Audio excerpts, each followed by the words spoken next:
Мы начали снимать этот фильм в декабре 2018 года. Поводов было несколько. Арестовали чеченского правозащитника Аюба Титиева. Задержали 9 человек по делу нового величия. Главу Карельского мемориала Юрия Дмитриева обвинили в сексуальном насилии над приемной дочерью. Опубликовали пытки из Ярославской колонии. Продолжался домашний арест Кирилла Серебренникова. 205 человек посадили за репосты и лайки. Президент подписал указ о наказании за неуважение к власти. Людей стали привлекать к ответственности за фотографию надписи на улице и всякие сказочные посты. Вы скажете, не высовывайся, и тогда не посадят. Но дело в том, что в тюрьме стали все чаще оказываться лояльные власти люди. Министры, губернаторы, мэры, сенаторы. Их обвиняют в коррупции, воровстве и даже убийствах. Верить ли этим обвинениям, не совсем понятно, потому что эти чиновники не единственные, у кого рыльца в пуху.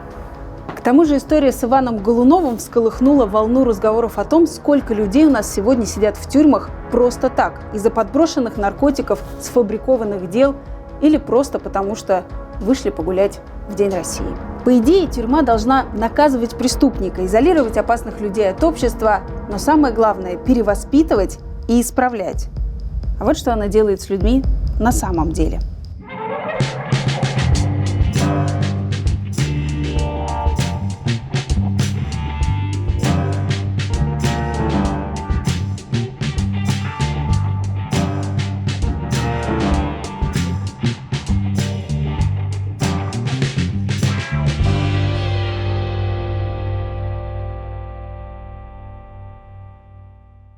Как россиянин россиянину, что мне сделать, Олег, чтобы не сесть в тюрьму? Вам нужно тихонечко вести себя или не быть членом семьи Навальных. Или ряд еще других семей. Олег Навальный. До тюрьмы. Заместитель генерального директора компании ЕМС «Почта России». Был осужден по статьям 159.4, часть 2 и 3, мошенничество в сфере предпринимательской деятельности в крупном и особо крупном размере, 174.1, часть 2, легализация денежных средств или иного имущества, приобретенных лицом в результате совершения им преступления в крупном размере. Что такое тихонечко вести себя? Да не очень-то понятно, мне кажется, никому. Потому что нету никакой зависимости между какими-то твоими действиями и тем... Сядешь ты или нет? Ну да. Ну то есть, может, участковому не понравится. И он тебя... Чувак, сидел в Орле чувак, какой-то баскетболист в каком-то олимпийском резерве и так далее, поссорился с участковым, он его посадил на 10 лет. За что? Ну там за наркотики, наверное, подкинули что-то там. Ну это же несложно. Сейчас даже не так, как в 2012 году, когда мы сделали «Панк Молебен», и это было все-таки действие. Мария Алехина. До тюрьмы. Участница феминистской панк-группы Pussy Riot. Срок 2 года. Отсидела 1 год 10 месяцев. Вышла по амнистии. Сидела. Исправительная колония 28 Пермского края. Исправительная колония 2 Нижегородской области. Сейчас можно присесть за переписку, за пост в Фейсбуке, за ретвит. Вот, наверное, уже все слышали про новый закон. То, что теперь гражданам России запрещено официально критиковать власть. Вот. Ну, то есть я не думаю, что существует какое-то святое житие, согласно которому вы стопудово застрахованы от того, чтобы не подсесть. Это вот реальная совершенно ситуация произошла с движением «Солидарность» в Санкт-Петербурге. Путин помирился с Эрдоганом. Ну, «Солидарность» не может такого просто так пропустить. Они пишут красивые баннеры про тиранов, про диктаторов и так далее. Ольга Романова. Телеведущая, журналист. Исполнительный директор движения помощи осужденным «Русь сидящая». Бывшая жена осужденного по 159 и 174 статьям Алексея Козлова. Куда же их, чтобы как-то было кому-то видно, все понятно, все отцеплено. И они привязывают к гелиевым воздушным шарикам это все, и чтобы по следованию кортежа все это плыло в небе. И выпускают эти шарики, стоя на пешеходном мостике через какую-то канавку. Их, конечно, уже скручивают, а теперь викторина. Какую статью им предъявили? Ну, что там, митинг, что, я не знаю, что там может быть. Нарушение правил воздухоплавания. Есть еще вопросы, могут ли вас посадить? Сейчас можно просто сесть в тюрьму из-за того, что у тебя есть судимость. Как я сел в Сочах сейчас. в Ростове. Антон Репин, до тюрьмы, безработный, был осужден по статьям 158-я кража, 159-я мошенничество, 161-я грабеж, 228-я незаконное приобретение, хранение, перевозка, изготовление, переработка наркотических средств, психотропных веществ или их аналогов. Срок был осужден в 8 раз, в общей сложности на 21 год. Из-за того, что они пробили по базе, да, судимый, и все, мне подкинули наркотики, я поехал сидеть перед Сочами. Потому что была поставлена задача Следственным комитетом, следователю платили за наркосбытчика 300 тысяч. Если он поймал, да, раскрыл дело, есть штат людей, которые получают деньги и наркотики за то, что дают они показания на тебя. То есть там... У меня было 30 человек свидетелей, я в суде говорил, как это, 30 человек, они сегодня у меня присутствуют, свидетели на суде, завтра они у Пети, у Васи. Потом случаи были, муж с женой и с детем поехал в Анапу, положили кошелек на лавку. А муж сидел там когда-то по 150 какой-то кражи, там давно-давно, и обратил внимание, что кошелек лежит, а что не взять-то, что? Хватает кошелек с лавки. Тут же все, оперативники, все тут понятые. То есть это оперативники положили кошелек? Да, спецом, да, вот типа так кто-то вот. потерял? Да, вот он берет, и тут же все арестовывают его, все, кражи. Интернет, улица, не зарабатывать деньги, не переходить никому дорогу. Потому что рано или поздно ты все равно попадешь в поле зрения следственных органов либо милиции. Руслан Вахапов, до тюрьмы, водитель, был осужден по статье 135.2 «Развратные действия, совершенные в отношении лица, достигшего 12-летнего возраста, но не достигшего 14-летнего возраста». Срок – 7 лет строгого режима. После кассации 5 лет и 6 месяцев общего режима. Сидел. Исправительная колония номер 1 Ярославской области. Когда с меня слетели розовые очки, да, когда я попал в поле зрения Следственного комитета, и когда я, скажем так, с чистой совестью давал показания, чтобы, скажем так, объяснить свои действия, а это было использовано против меня, открылось там много глаза. Если я был там, безоговорочный патриот, то сейчас я все вижу. Что такое безоговорочный патриот? Мне было достаточно, что Россия forever, и все этого достаточно, без обсуждений просто. То сейчас я, скажем так, вижу, что Россию захватили, и нужно Россию спасать. Кто захватил, по-вашему? Опричники.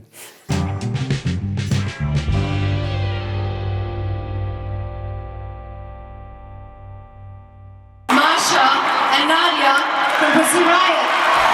And Nadia from Pussy Riot. Thank you very much for doing this. Суд есть суд! За красными стенами! Райт объявляет аборт системе!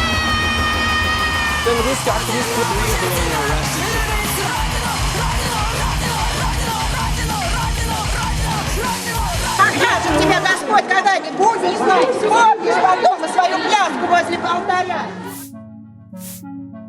Я подметаю вот этот кусок, а потом мы его моем. И также дальше с комнатой и с коридором. Давай я буду подметать, а ты со шваброй, или наоборот. Так будет быстрее. Нет? Да, давай. Все, мету.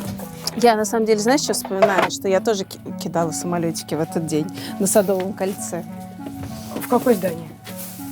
Я на дорогу кидала, на проезжую часть. Почему одним назначают общественные работы, а другим нет, Маша?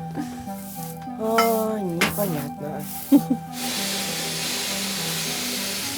Мы находимся в диспетчерской, то есть здесь работают плотники, электрики, диспетчеры. В общем, от твоего района, механики, да, по всему району. То есть, допустим, если в квартире у кого что-то сломалось, они звонят, или кто-то застрял в лифте, например.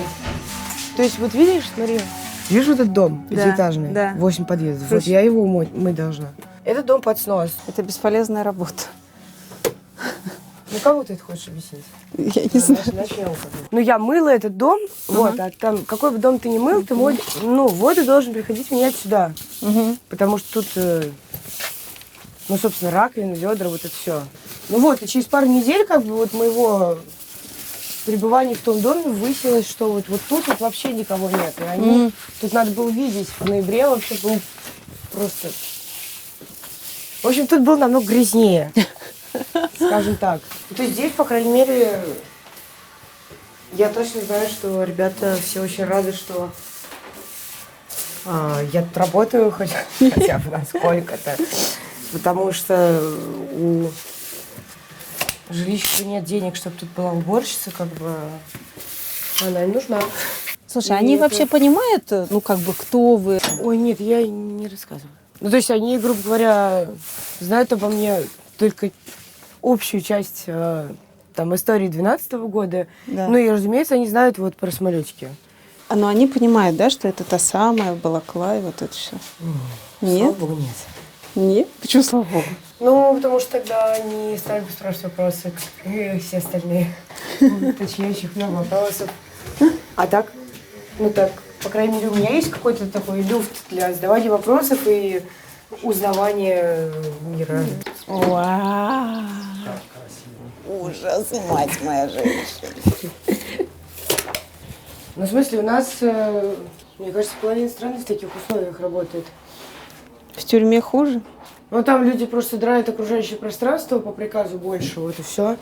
А так, в целом, ну, тут всегда лучше, чем там. Сейчас, подожди, я воду поменяю. Что происходит с человеком в тюрьме в первые часы после того, как он там попадает?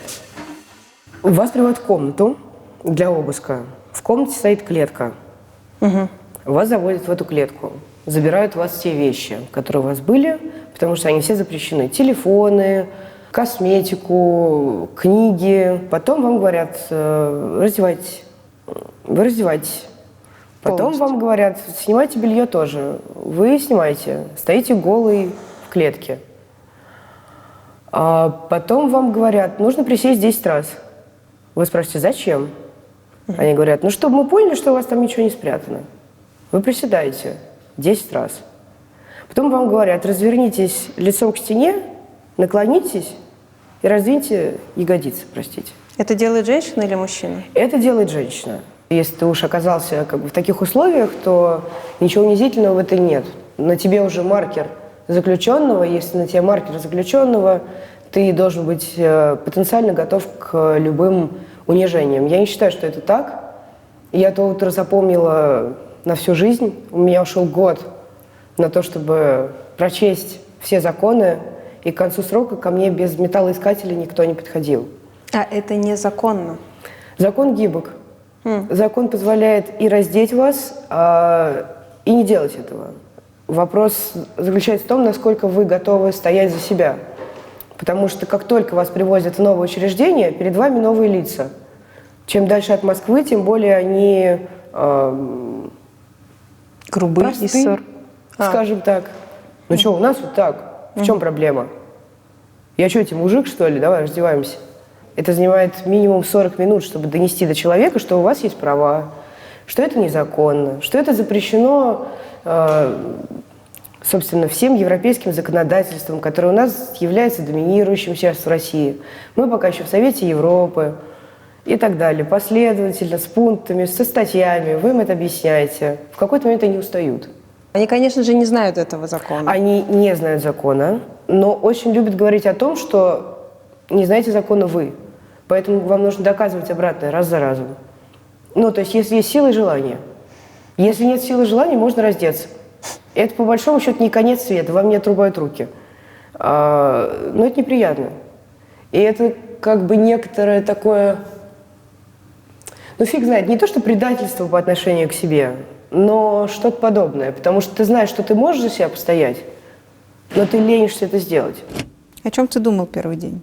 Я думал, что очень неэкономично все и неэффективно построено, потому что я ехал один в отдельном КАМАЗе, в огромном, в Бутырке, то есть никого нету, и 50 ментов, и я один, и КАМАЗ. Думаю, блин, как это вообще? Думаю, а как у них вся эта система вообще работает, если каждого зэка отправляют на какой-то огромной машине? Сколько у них должно быть машин? Но я не понимал еще, типа, что происходит. Типа, что я так, ну, то есть в Бутырке уже там 2 дня все знали, что я, типа, приеду, все это готово, все это очень еще быстро. приговор тебе не вынесли. Да, там да, уже еще все даже не знали, знали. что будет суд, да, там уже, типа, камеру готовили. Ну, то есть обычно как, типа, зэк едет в суд, ему делают там приговор, его сажают в стакан. Это такая маленькая камера, он там сидит 5 часов. Потом его сажают в КамАЗ, он там еще кучу времени сидит, и там под вечер приезжает огромное количество, там 100 зэков. Они еще там сидят, и их под ночь разводят по камерам. Ну, а что, у меня в 10 часов приговор, я уже в 10:45, типа, в Бутырке. Ну, то есть я ничего там сообразить не успел.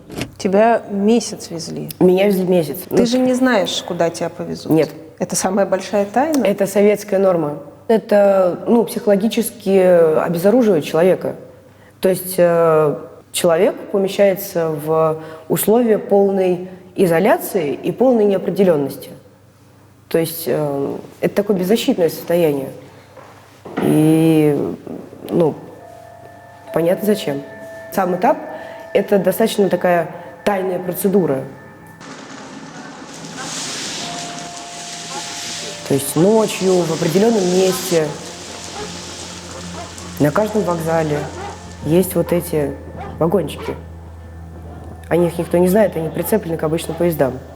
И вот под лай собак, прожекторы, там, передергивание стволов, происходит передача, или как они орут, сдача заключенных из автозака, который приехал из СИЗО, в Столыпинский вагон.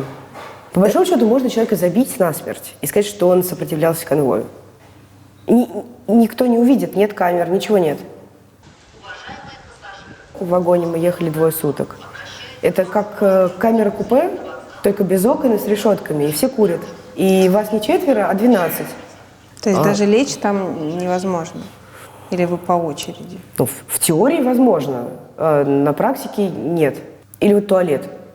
По закону они могут выводить 2 раза в сутки. Ну, вы понимаете, что такое 2 раза в сутки, да? Вы знаете, куда писают? Ведерки из-под майонеза такие. Вот что нужно брать с собой. Да, ведерки из-под майонеза, это без них никак. Добрый день. Осужденный Вахапов Руслан Халильевич, 81-го года рождения. По прибытию в Рыбинск, значит, сразу со входа в дверь получил 2 раза удар дубинкой по спине и по затылку. От кого? Дежурной смены, там какой-то... Имен, конечно, не знаю. Ну, естественно, не знаю, маленького роста такой человек. Опознать можешь, если что. Ну, сомневаюсь, потому что я не видел со спины. Там кто бил, кто его знает. То есть, если вот видно, желтые пятна. Вот я вижу, да. То есть, вот она нога. То есть, как вот били вот так дубинками. И вот эта нога. То есть, изнутри били. Ну, тут уже не видно, подсошло все. 4 сентября 2013 года. Это первый раз меня избили в ВК-1. За что? Я приехал в колонию. Просто, Да, типа, просто добро пожаловать. Да.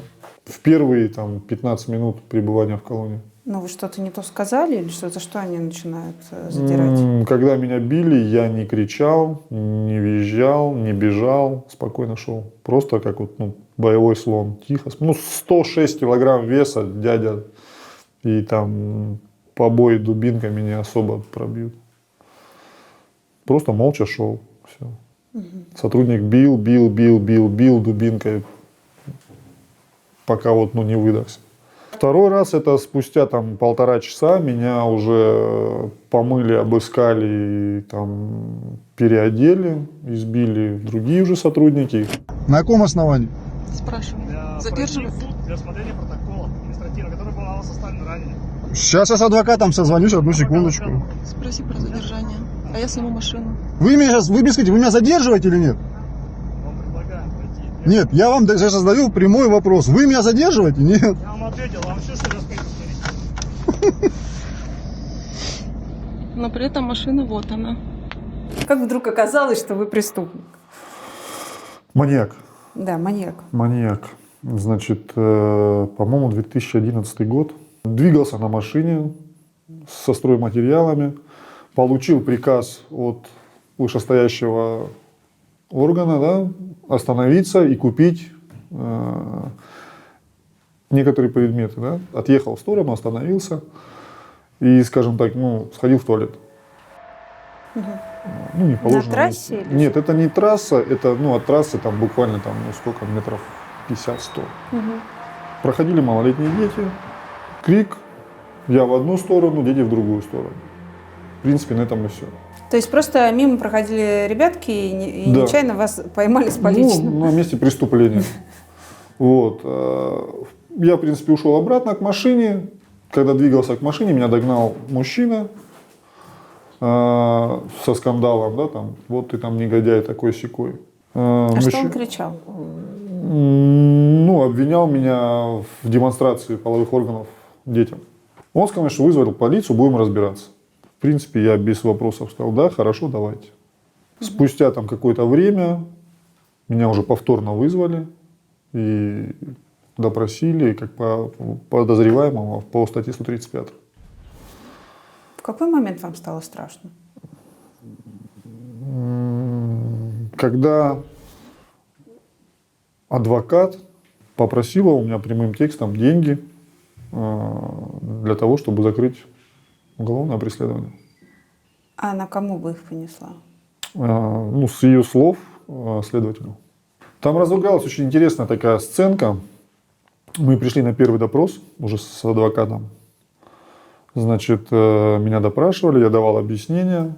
Адвокат меня попросил выйти из кабинета для переговоров со следователем. И после этого выставила мне, скажем так, расценник. То, что 200 тысяч, и мы тебе сделаем условно. А они все как бы заодно? Или просто адвокат вот такое нашла быстренькое решение? Я не буду сейчас говорить, ну, я не знаю. После чего, скажем так, я с этим адвокатом больше не имел дела. Мы сделали заявление в Следственный комитет, в ОСБ Следственного комитета. После чего была произведена проверка. Вместо того, чтобы дать мне денежные средства, я поднес эти 200 тысяч. Просто была проведена проверка. А не поймать с поличным, да? Да, а просто получили нагоняя все. После этих всех действий замначальника Следственного комитета, фамилию, в принципе, могу назвать, Пшонкин Сергей Александрович. Он начальник следственной группы.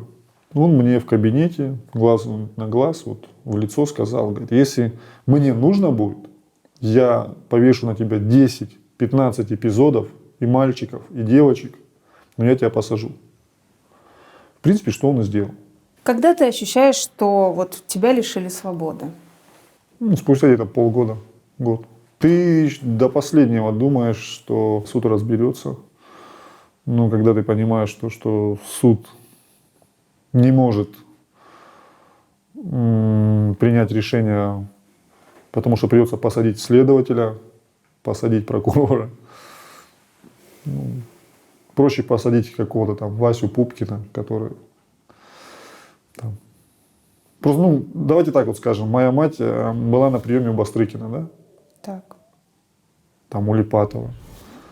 Она Липатову говорит прямым текстом, отдайте мне вот этого следователя, и мы к вам претензий не имеем. Отдайте, потому что он сфальсифицировал, есть доказательства, есть вот это, вот это, вот это. Он говорит, у этого следователя 2 детей и ипотека. Я своего сотрудника не отдам. Так он совершил преступление. Суд не находит оснований для изменения категории преступления менее тяжких. Наказание в виде лишения свободы сроком 6 лет 4 месяца с отбыванием наказания в исправительном колонии общего режима.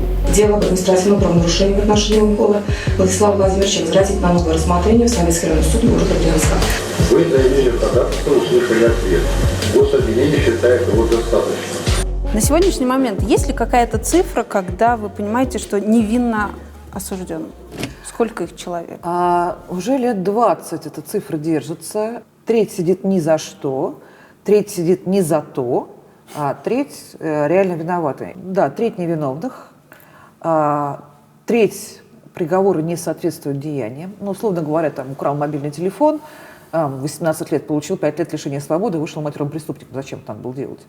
Там, или за палку колбасы в Ашане человек получает 3 года. На основании части 2 статьи 69 путем частичного сложения наказания окончательно назначено наказание Навальному Олегу Анатольевичу в виде лишения свободы сроком 3 года 6 месяцев со штрафом в размере 500 тысяч рублей с отбыванием наказания в исправительной колонии общего режима. Меру пресечения в виде подписки о невыезде и надлежащем поведении изменить. Взять подсудимого Навального Олега Анатольевича под стражу в зале суда. Срок отбывания наказания Навальному истекает 30 декабря 2014 года. Не стыдно, что вы это делаете? Вы его за что сажаете-то, а? Что за свинство, я не понимаю. Когда у тебя спрашивают, за что ты сидел, что ты отвечаешь обычно? Ни за что. Очень так отвечаю. Ты когда-нибудь так в сердцах винил Алексея за это? Нет, кстати, нет. Ни одной Но не мысли? он меня посадил в тюрьму, понимаешь? Но если бы он не был настолько активен... Ну и что дальше?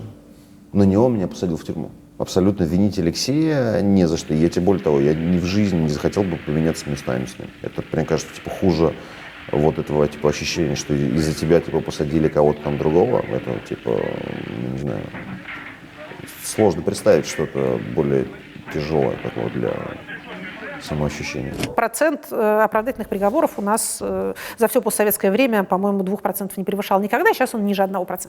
Оправдательных приговоров не бывает. Связано с лишением свободы 60% приговоров. Почему у нас нет оправдательных приговоров? Значит, сами представители системы отвечают так. Потому что у нас очень качественно работает следствие. До суда просто не доходят неправильные дела. Поэтому уж если до суда дошло, то уж точно виноват. А суды соглашаются со следствием, которое так качественно работает. Что говорят об этом люди, которые занимаются изучением этого процесса, например, Институт проблем правоприменения в Петербурге? Во-первых, суд и обвинение, и следствие представляют собой одну большую дружную семью. Про судей я вам рассказала. Они в основном либо из аппарата самого суда, либо из полиции и прокуратуры. То есть они бывшие следователи или бывшие полицейские. А поэтому они чувствуют классовое родство со стороной обвинения, доверяют им. Значит, кроме того, оправдательный приговор у нас считается недоработкой судьи и с высокой долей вероятности будет отменен вышестоящей судебной инстанцией, а это судье минусик в карму. То есть, скорее всего, я не знаю, куда выше, но по служебной лестнице или надбавок и премий она не получит. Да. Судьи, зависимо от своего судебного начальства, там тоже существует своя вертикаль. Поскольку оправдательные приговоры фактически запрещены, у нас существует большое количество форм квазиоправдательных приговоров. Ну вот как с Аюбом Титиевым произошло в Чечне. Да? Дать по минимуму, переквалифицировать статью на менее тяжкую, условные сроки, дать по отсиженному, то, что называется. Вот сколько в СИЗО, столько и, вот такие вот договоренности. Признать Алехину Марию Владимировну виновной в совершении преступления, предусмотренного статьей 213 частью 2 Уголовного кодекса Российской Федерации, и назначить ей наказание в виде лишения свободы сроком на 2 года с отбыванием наказания в исправительной колонии общего режима. Ты думала о том, что может повести и оправдают? Нет. То есть это очевидно. Мне кажется, что всегда остается хоть какая-то малейшая надежда. Эта малейшая надежда, она может быть направлена на что-то другое, кроме судебной или полицейской системы в России. То есть отказалось бы этот судья принимать такое решение, нашелся бы другой человек на его место, кто бы сделал бы те же действия, которые власть требует от него. Вот. То есть это просто же функция государства. Не подходит один человек на эту функцию, другого найдут.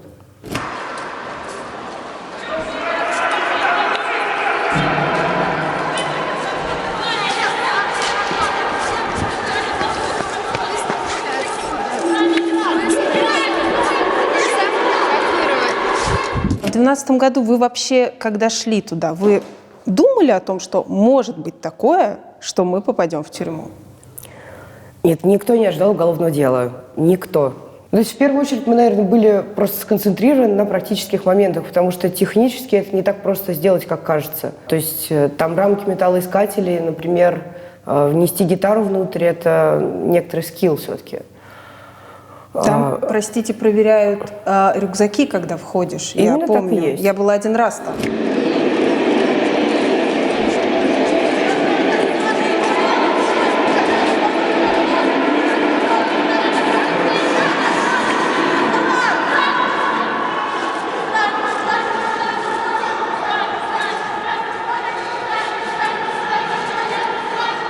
Вы выступили эти 40 секунд или сколько вы 40. там? Да, 40 секунд вы там отплясали. Мы специально выбрали время буднего дня, раннего утра, время, в которое даже в таком туристическом здании, как ХХС, не так много людей.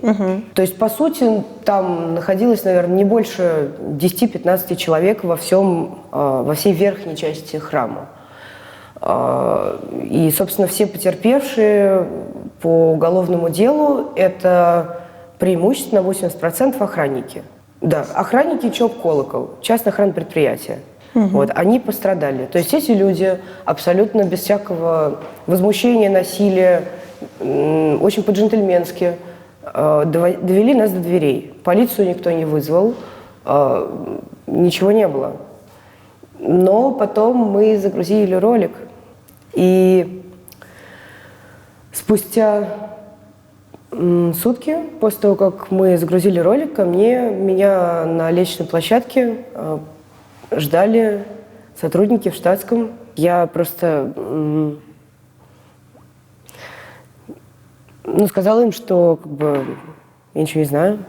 На следующий день я сказала, что скоро вернусь. Закрыл дверь и только через 2 года в эту квартиру вернулась. То есть отдельные приключения было, как в течение недели мы бегали по разным квартирам наших друзей. Вы пытались скрываться, в смысле? Да, мы скрывались. Мы скрывались, но одновременно с этим, когда некоторые из наших друзей предложили нам покинуть страну или перебраться на некоторое время в глубинку России, в деревенскую местность, мы достаточно решительно отказались, потому что это, если вы помните, была неделя до президентских выборов. Мы совершенно не хотели уезжать. В принципе, Богородица Путина прогони, вся акция и акция перед этим на Красной площади «Путин засал», это был наш небольшой вклад в тот протест против Путина, который, по сути, был по всей России. Не для того мы это сделали, чтобы потом сидеть в каком-то деревянном домике, ныкаться и бояться, что немедленно придет сейчас снаряд ОМОНа и нас всех повяжет. Это странно. Маленькое уточнение. Где-то фигурировала твоя фамилия, имя? Вы же были в масках, обычно, и тогда никто не знает. Дело не в масках. Мы делали до этого акцию «Путин засал» на Красной площади, на лобном месте. И у нас существовал такой метод, что если тебя забирают в полицейский участок, ты не называешь своего имени, ты называешь данные, которые другого человека, которого ты достаешь эти данные из баз ГИБДД. И у всех все было ок, кроме меня. Потому что мне сказали, что на мне условка, и я ее нарушила, потому что сделала административное правонарушение, и надо будет сейчас срочно предпринимать какие-то действия. Я сказала, ладно, вот вам другие данные. И все. В других данных был мой адрес. Человека, на котором... Не то, что я не профессиональный революционер, Что? Я только училась. Свезло так свезло, как да, мне повезло единственное, да. Так за мной и пришли. А потом, прошло буквально 2 дня. В прощенное воскресенье на нас возбудили уголовное дело. Через 2 дня после акции. Это вдвойне смешно. Да, это всегда смешно вдвойне. Не будет у тебя мужа, я сказала! Да это ты, стерва, в тюрьме сгниешь, а я с Василием жить буду в твоем доме! Тишина! Да чтоб у тебя язык отсох навеки! А Василий, он теперь ослеп, отомстила ведьма старая? Конечно!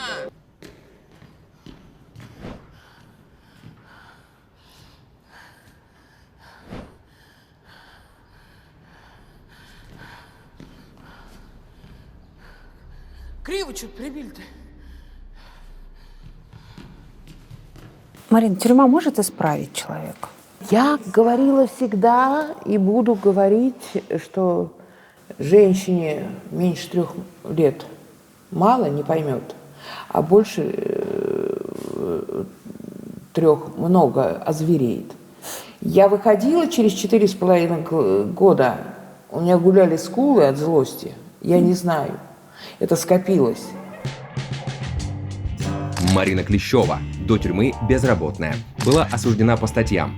В первый раз 145 УК РСФСР «Грабеж», второй раз 162 УК РФ «Разбой». Срок: в первый раз 4 года 6 месяцев, во второй раз 12 лет. Отсидела 6 лет, вышла по УДО. Сидела исправительная колония номер 5 Можайская, исправительная колония номер 6 Шахова. Вы видели когда-нибудь небо над колонией? Нет. Я думала, может, у меня глючит. Это такое какое-то вот скопление негатива над колонией. И вдруг у меня на спектакле подходит ко мне бывший, значит, сотрудник колонии и показывает мне фотографии совершенно с какими-то странными вот облаками. Я говорю, что это? Он говорит, небо над колонией. Там действительно такое небо. Это сгусток негатива. Угу. И ты выходишь совершенно дерганый, нервный. И для женщины это вообще опасно. Женщина же страшнее мужчины в этом плане, на самом деле. Для кого-то ты была в постели женщиной, для кого-то будешь ты девчонкой робкой. Но как люди говорят, дала жизнь трещину, оказалась за тюремною решеткою. А фортуна, злая баба, мне дала урок. Правосудие пятерою отметила. Вот сижу я в ВДК и отбываю срок. А как время пролетело, не заметила. Планировалось ли, когда вы пошли на дело? Или это Ничего не было все планировалось. спонтанно? Выпили, сидим. Ну, мне 24 года было уже, я как бы взрослая девочка была. Кем вы работали на тот момент? А я уже не работала. Я разошлась с мужем, у меня какой-то период был, что я сына надо было кормить, как мужчина у меня появился, что-то такое. Ну, все неправильно, все пошло не так. Но не оказалось рядом, наверное, нужных людей. Была бабушка, которая меня очень любила, а потом и бабушки не стало. Бухать начала, так говорит, все весело, поэтому и сели. Тоже бухали, гуляли, было весело. Они работали, что. А на что бухали-то? Вот где брали деньги? А вот спросите сейчас любого алкаша, где он? Он на водку всю жизнь дойти легче, чем на жизнь. Выпили да пошли, господи, ну что? Это был соседний дом или что это? Нет, это мы поехали в гости, там целая история. Вот. Самогонщики тогда были, они вроде, пошли вот. В смысле дома, где делали самогон? Ну, конечно. Пошли-то долг забирать. Женщина сказала, что ей там должны. Выяснилось, что мы вышибаем самогонщицу. В общем, такая история. Да, и тогда я получила 4,5 года.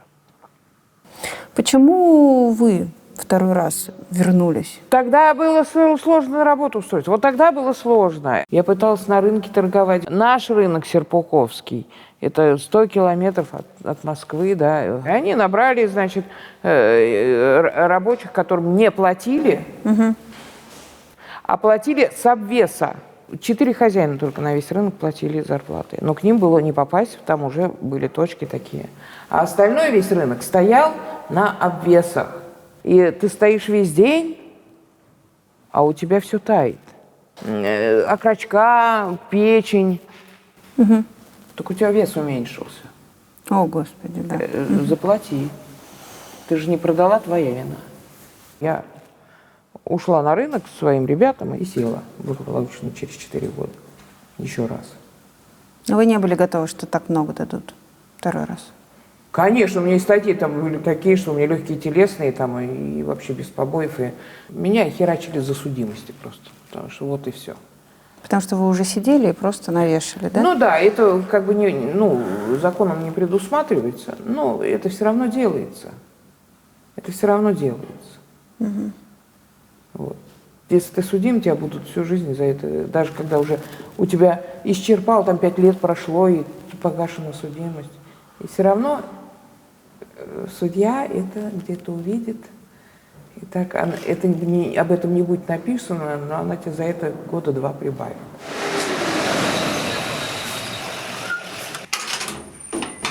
Если ты второй раз сел, все, это все печально, ты будешь сидеть всю жизнь.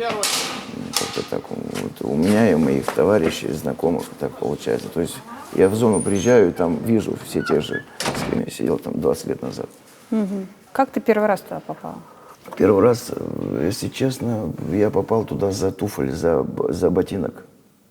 То есть... Мокасины тогда были такие модные, Camel, такие кожаные. С товарищем были в кафе, но мне было там 13 лет, я еще был трудновоспитуемый, да. И он там раздевал моряка какого-то, и просто я вышел на улицу, он говорит, помоги мне это побыстрее. Я один туфель снял у него, с ноги. Что значит раздевал моряка? Ну, он напился моряк, пьяный был, с моря пришел, да. И один туфлю я снял, и все. Грабеж, 145-я, часть 2, вот меня судили на 3 года. Ну, посадили в детскую комнату несовершеннолетних, отправили, я туда убежал, в побег ушел, и 14 лет исполнилось, и в колонию для несовершеннолетних. В 97-м освободился, в 99-м, в 98-м сел, когда вот этот дефолт этот был. Вот это. Это опять кража? Мошенничество. Шубы там приезжали, кредиты там вот эти вот первые пошли. С Кирова приезжала там выставка мехов. Вот мы там оформили пару шуб и все.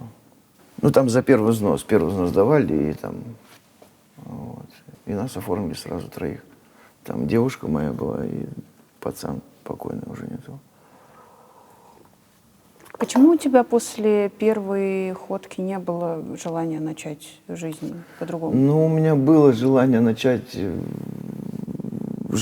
просто желание такое. Че я молодой, че освободился, вот 3 года отсидел, вышел, че у всех все есть, а у меня ничего нету, как это так? Мне тоже захотелось и кроссовки какие-то одеть, и там. Плюс пагубные вот эти моменты, там стали наркотики проплывать, там тогда модно было. В Санкт-Петербург стал ездить там частенько, и вот так. А у тебя всегда статья воровство или мошенничество? Ну, сейчас вот сел за наркотики, и никогда мне всегда было стрёмно как-то сесть за наркотики, тем более за попытку сбыта, то есть барыжничество для меня вообще, а тут, пожалуйста.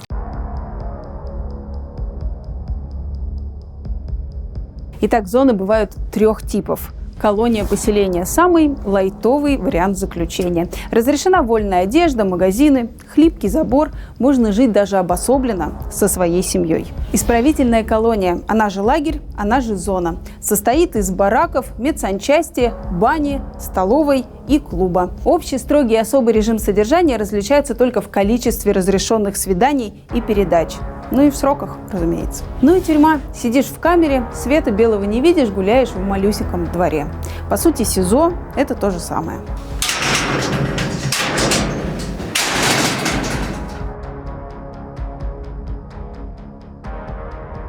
Оль, с какого года у нас реформы в тюрьмах не производят? Вот тюремная реформа еще с 30-х? Последний раз в 53-м Берия пытался это сделать. 53-й. Да. Когда впервые передали и в Минюст из НКВД тюрьмы. Все остальное потом была, конечно, косметика, и все это совершенно вариации на тему. Но от ГУЛАГа-то мы далеко не ушли. Остался принцип концлагеря и, собственно, бесправие полное. Но все остальное переменилось вместе с общественным строем, государственной формацией и так далее, и так далее. И нет строек народного хозяйства. То есть в самых честных зонах их просто нечем занять. Но во всех остальных зонах они работают на карман хозяина. Коррумпированного человека в погонах, который в доле с прокурором по надзору. Ведь это в каждой первой зоне так. То есть совершенно бессмысленная трата государственных денег.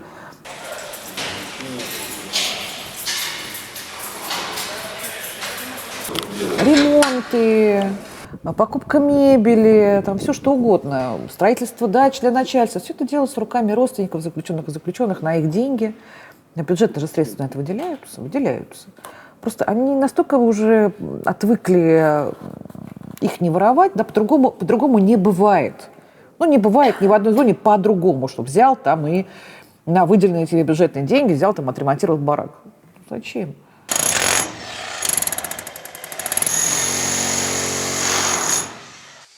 В колонии в любой все-таки не то, что сидят, живут годами. Ну, Поэтому, конечно, именно сам быт, он же ведь с зэками и обустраивается. Они там с ментами договариваются, покупают, делают ремонты и так далее. Поэтому, ну, то есть, с точки зрения быта, там нет такого, ничего такого, чтобы прям изначально угнетало.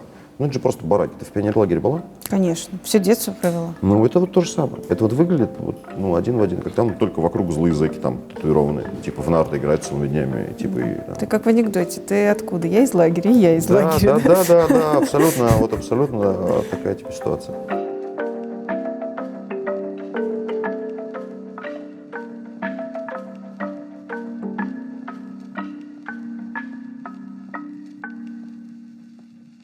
Где мы находимся?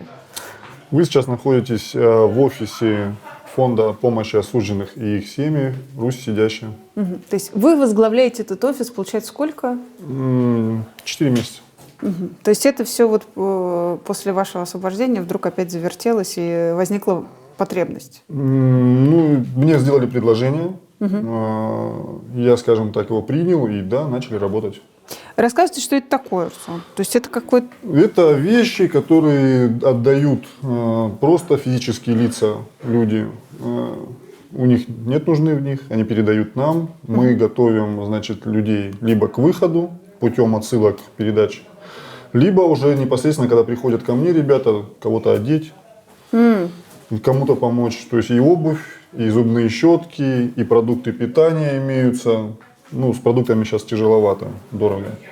А так вот, ну, собираем потихоньку, чем можем, помогаем. Начинается все с обращения в виде письма. Это вам? Да, это прислала девушка, не буду называть ее имя. Она находится в СИЗО города Твери с краткой историей своей и просьбой.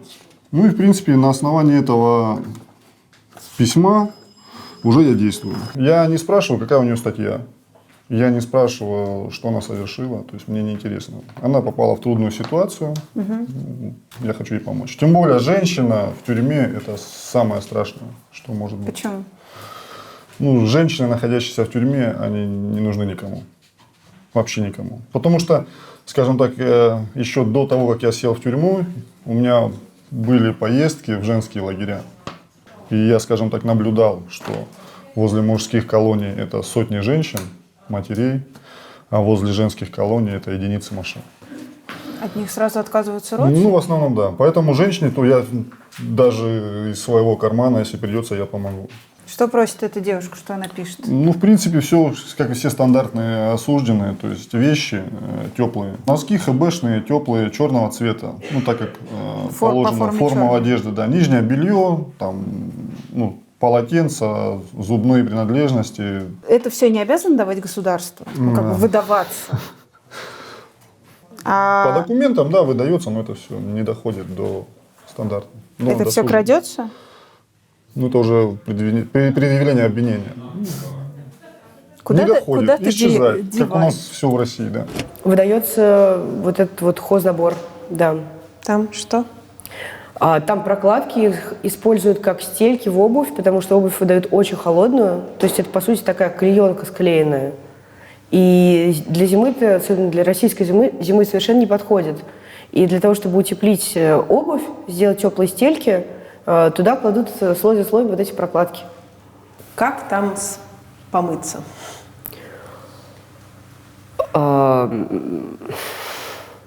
Помощь ведерки из-под майонеза. Опять? В смысле, нет душа? Ну, в смысле опять? Какой душ? Раз в неделю баня. Вот. От колонии к колонии условия бани меняются, и мне попадались не самые плохие. Но это выглядит как стена с раковинами, в каждой из которых ставится таз, включается горячее-холодное, и дальше из этого таза с помощью ковшика или ведерка из-под майонеза это самая важная вещь, я поняла. Да. И это считается, ты помылся. Но нужно же что-то делать, как ты понимаешь, в течение недели, да? То есть нельзя же мыться раз в неделю. Вот. Поэтому ведерки из-под майонеза.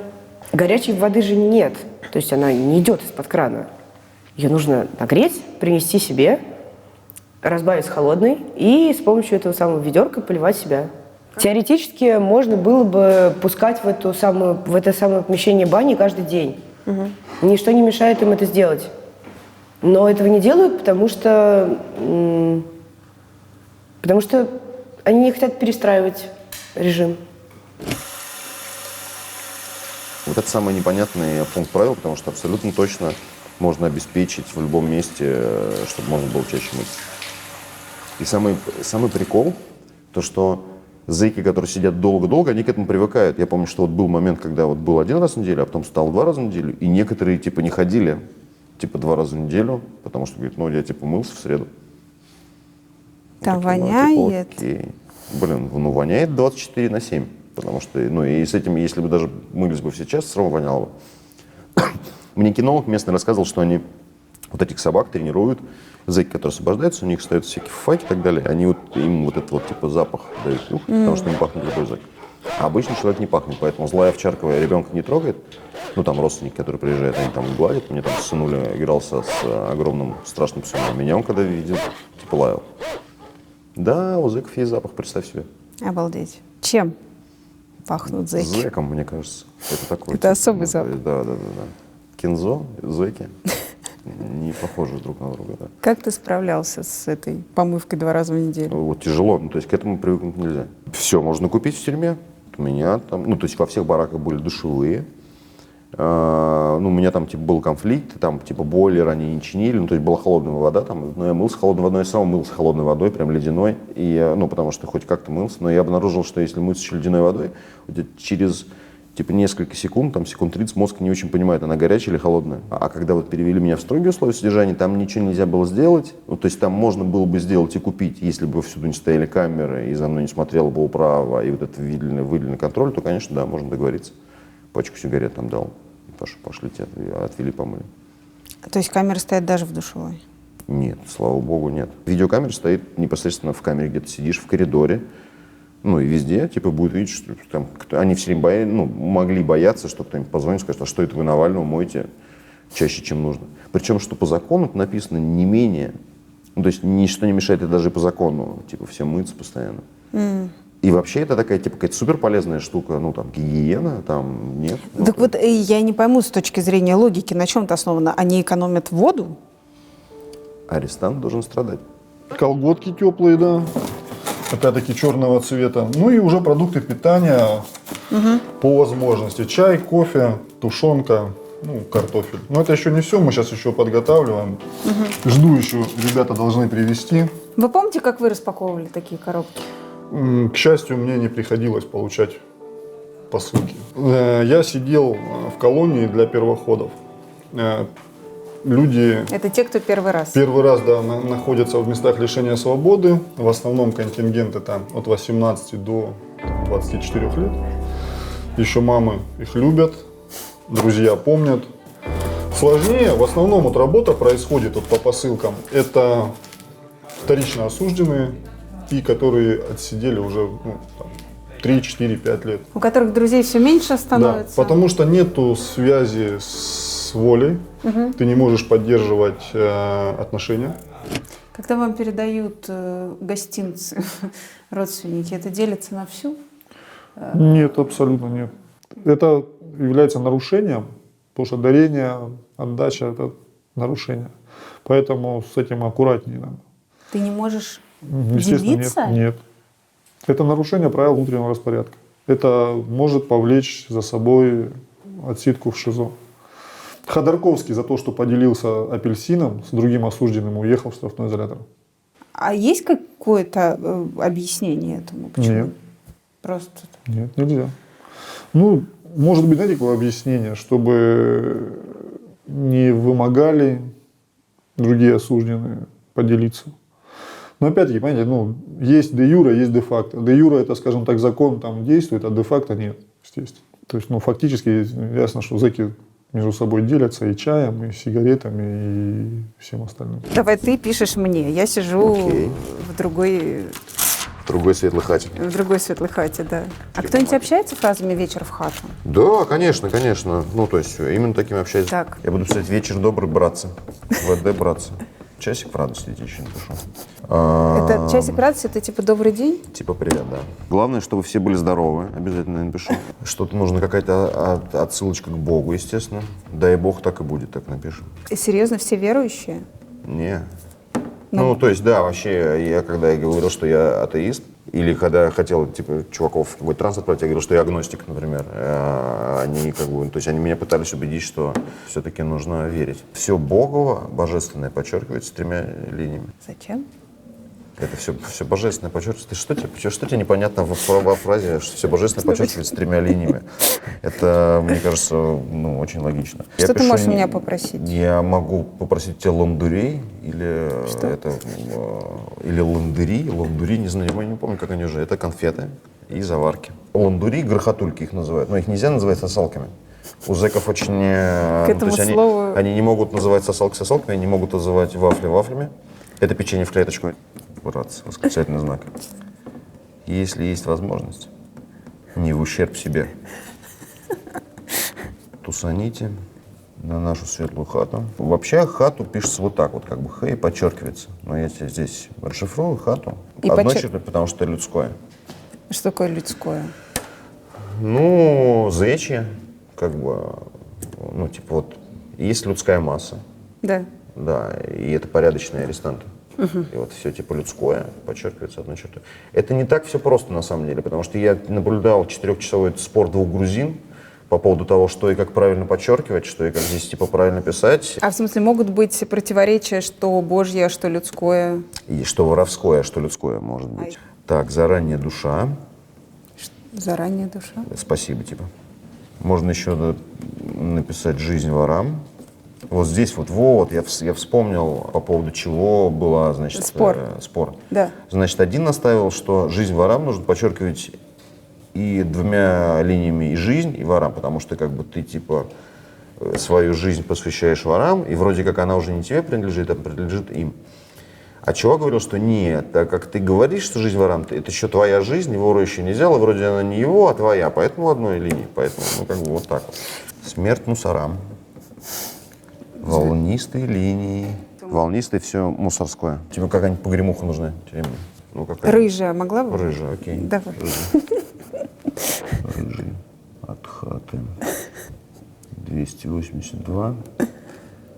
Инженер. У тебя была погремуха инженер? Ну, мне же нужно какое-то арестантское имя. В результате мы такие просто сейчас сидим, ему нужно какое-то арестантское имя. Типа делать нечего, давай что-нибудь придумаем. Давай, как мы тебя будем называть? И почему-то меня инженером назвали. Но я делал очень технологичные тайники. Прям такие, как не делал никто. С двойным дном, там так далее, с покраской. Я же имел доступ к краскам, потому что рисовал. Так. А потом я понял, что можно смешивать краски, подбирать такой же цвет, как у стен. Угу. И типа, ну, менты никогда в жизни не догадаются. Как это передается? Дальше, ну, дорожнику. Дорожник, да, по ниточкам. Да. Я на это тебе должна просто передать чай, или я обязательно должна тебе ответить? Ты мне, конечно, не мало того, что ты чай, ты делаешь письмо, делаешь груз, и поэтому делаешь сопровод грузу. Это накладная на то, что идет, она там выглядит определенным образом. Насколько эта система лучше, чем Почта России? Любая система лучше, чем Почта России. Нет, она очень эффективная, там типа ничего не теряется, потому что люди несут персональную ответственность. А тебе присылали посылки? Мне присылали посылки со всего мира. Даже в тех городах, которые были ближайшие к колониям, волонтеры приносили мне еще и передачи. Если бы не люди, я не знаю, как вообще я там находилась. Ну, то есть я вегетарианка, я не ем ничего, что дается там как еда. Это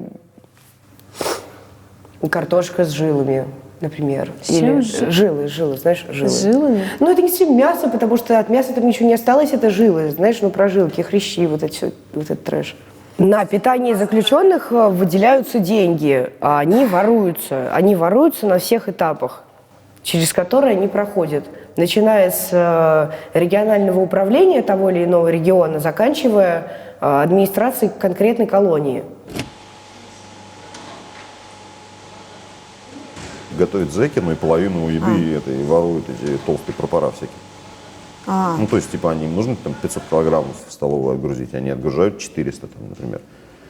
Еще 100 съедают зэки, которые держат там, типа, занимают столовые, готовят себе, ментам там, каким-нибудь блатным и бла-бла-бла. Ну и зэк, который просто пришел в столовую покушать, ну, как бы, он спрашивает, где мясо? Ему говорит, мясо разварилось. И говорит, ну, не может же оно полностью развариться? Может полностью развариться. Ну, там, знаешь, как забавно было, приезжает какая-то комиссия, и прям это было видно, потому что приносят баланду, и в ней прям куски мяса. И все такие, типа, что это такое? Типа, вау, это же мясо. Такие, да ладно, такое. И знаешь, все начинают доставать его, промывать, там, что-то там отдельно его как-то сварить, потому что, типа, это круто, мясо. А чем кормят? Капуста тухлая. Именно тухлая, когда открывается дверь в столовую, просто от запаха чуть ли в обморок не падаешь. Причем это капуста с червями, с красными. Ну, И в тарелке? да, в капусте в тушеной вместе с червями. Так ничего, знаете, как вкусно. Белок, да. Белок, да. Рыбный суп с червями, естественно. Ну, там то ли глисты, то ли черви, непонятно. Вот. Ну, каша на молоке, почти что на молоке. Ну, водяная, естественно. Ну и, в принципе, ну, хлеб. Когда приехал черный, и только черный. У меня отдельный столик там был на кухне. Там мэр поел, и не спрашивали. У меня Андрюша был, который помогал мне готовить. Мэр поел. Александр Макаров, до тюрьмы, мэр города Томска, был осужден по статьям 285-е злоупотребление должностными обязанностями и 290-е получение взятки. Срок 12 лет. Отсидел 8 лет, вышел по УДО. Сидел. Исправительная колония номер 3 города Томска, исправительная колония номер 4 города Иркутска. У меня сложность с панкреатитом, и у меня очень жесткая диета, на самом деле. Потому что я понимал, что там меня не спасут, если приступ будет. Я купил большой холодильник. Электрическая печка, знаешь, что такое? Конечно. Вот она у меня стояла. Скороварка, знаешь, что такое? Конечно. Вот она у меня стояла на кухне. Это разрешается? Ну, разрешалось. Когда-то не разрешалось, когда-то разрешалось. Вот нам разрешили, например. Хотя я не вижу никакого порока тут. В магазине, ну, что купишь? Ну, много продуктов там было. Там неплохой магазинчик, кстати. Ну, для этого же нужны деньги. Конечно. Откуда вы брали? А для денег нужны дети.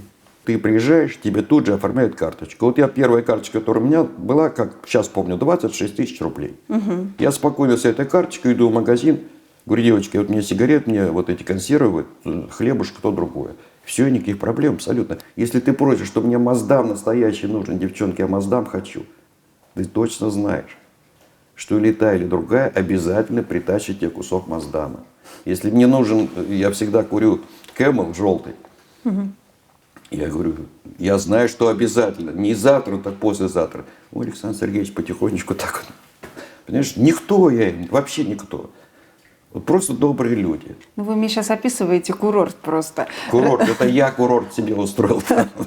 Вот, пожалуйста. Здесь бриться, мыться, здесь чай кипятить. Вот наша спальня. Это дед, старый бандит. Мы два слегка подсушенных пряника, первоходки. Это же была специализированная тюрьма, да, где сидят бывшие чиновники. Ну, в какой-то мере специализированные, но отделять-то начали когда? По всей видимости, это давние времена, когда считали, что вот придут тут шибко блатные все, да, а вот милиционера, например, посадили. Его возьмут и убьют, там он же милиционер.